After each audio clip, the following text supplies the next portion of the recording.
Senhor também vai dizer: eis que faço nova todas as coisas. A morte de Cristo anuncia que um novo céu e uma nova terra estão garantidos pela cruz.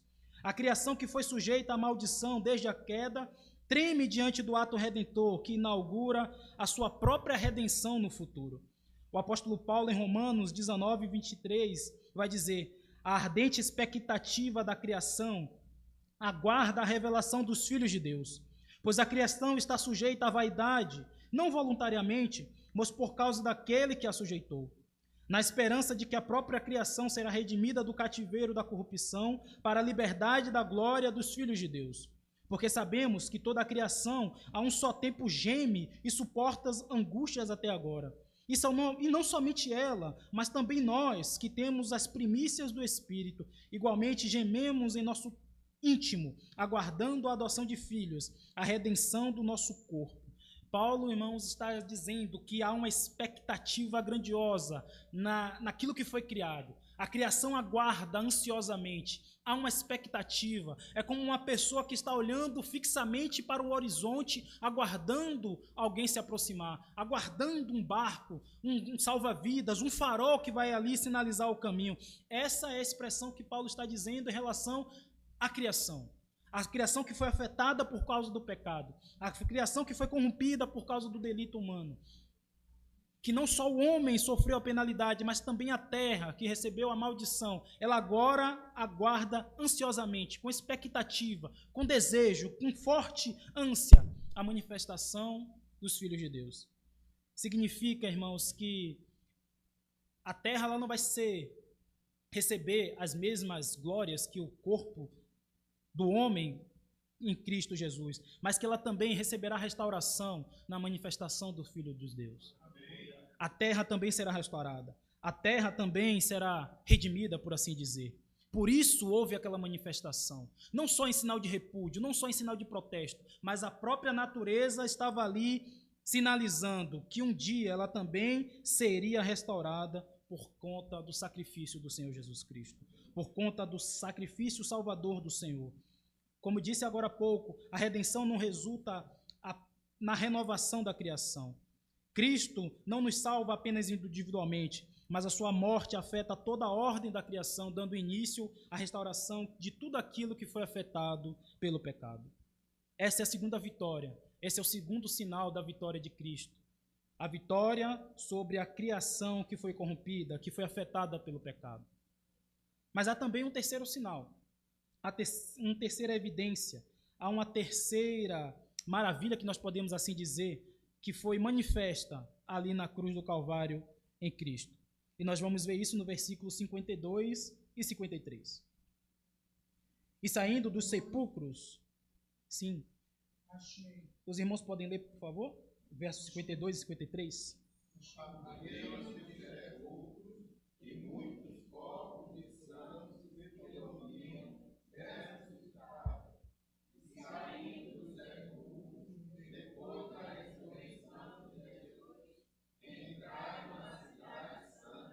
E apareceram. Esse é um dos eventos, irmãos, mais misteriosos que nós vamos identificar no Novo Testamento. E esse evento é relatado apenas pelo apóstolo Mateus. Meus irmãos, essa cena é uma cena extraordinária. É como se o próprio Deus estivesse dizendo e anunciando ao mundo: a morte foi derrotada. O texto nos diz que os sepulcros se abriram. E não foi qualquer pessoa que ressuscitou, foram corpos de santos, pessoas piedosas, pessoas que viveram na esperança do Messias, homens e mulheres da antiga aliança que morreram na fé, aguardando o cumprimento das promessas de Deus.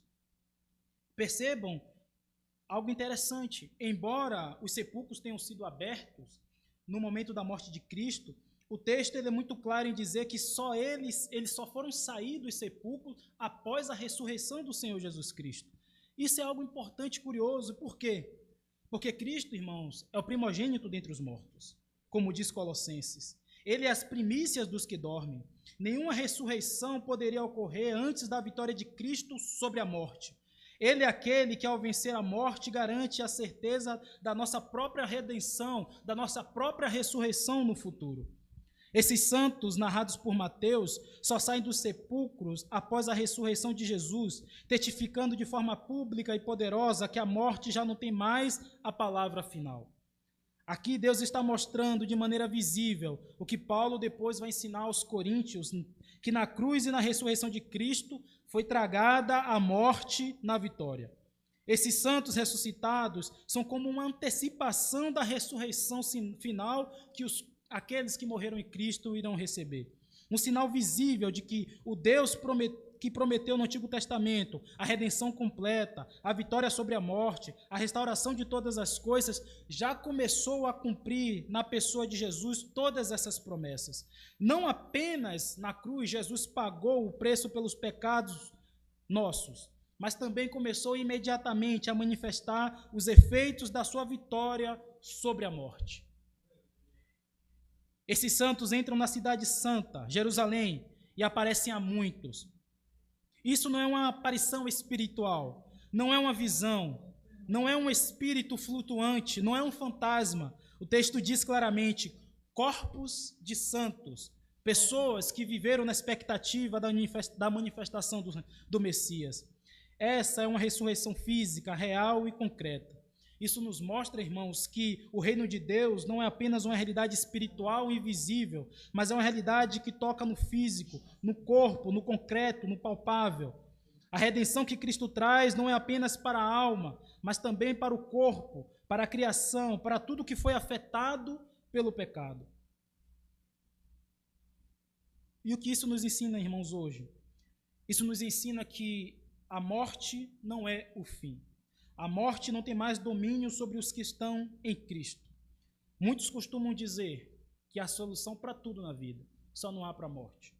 Essa não é uma verdade. O Filho de Deus mesmo disse, e eu sou a ressurreição e a vida. Aquele que crê em mim, ainda que morra, viverá. Assim como aqueles santos saíram dos sepulcros e foram vistos, um dia todos os que estão em Cristo também ouvirão a voz do Filho de Deus e sairão dos seus túmulos para viverem eternamente na glória. Um dia a nossa irmã Cecília ouvirá a voz do seu Senhor, chamando-o para a glória. Um dia a nossa irmã Nice ouvirá a voz do Senhor. Um dia a nossa irmã Marlene ouvirá a voz do Senhor, chamando para usufruir das riquezas de um novo céu e de uma nova terra, onde habita a justiça. Isso nos consola profundamente, irmãos, diante do luto, diante da tristeza, da perda, diante do sofrimento. A cruz e a ressurreição de Cristo não são apenas verdades teológicas, não é algo que fica apenas no nosso conhecimento, não é apenas um conhecimento teórico. Elas são a certeza de que, embora nós enterremos nossos irmãos queridos, hoje nós o veremos novamente no futuro, porque Cristo, ele venceu a morte. No momento, num abrir e fechar de olhos, ao ressoar da última trombeta, a trombeta soará, os mortos ressuscitarão incorruptíveis e nós seremos transformados. Porque é necessário que esse corpo corruptível se revista da incorruptibilidade e que o corpo mortal se revista da imortalidade. E quando esse corpo corruptível se revestir da incorruptibilidade e o que é mortal se revestir da imortalidade, então se cumprirá a palavra que está escrita: tragada foi a morte pela vitória. Onde está, ó morte, a tua vitória? Onde está, ó morte, o teu arguilhão? O aguilhão da morte é o pecado, e a força do pecado é a lei. E Paulo vai concluir dizendo, graças a Deus que nos dá a vitória por intermédio do nosso Senhor Jesus Cristo. Louvado seja o Senhor, irmãos, por causa desses benefícios que nós encontramos na cruz do Calvário. Na cruz do Calvário, Jesus manifesta ali a vitória sobre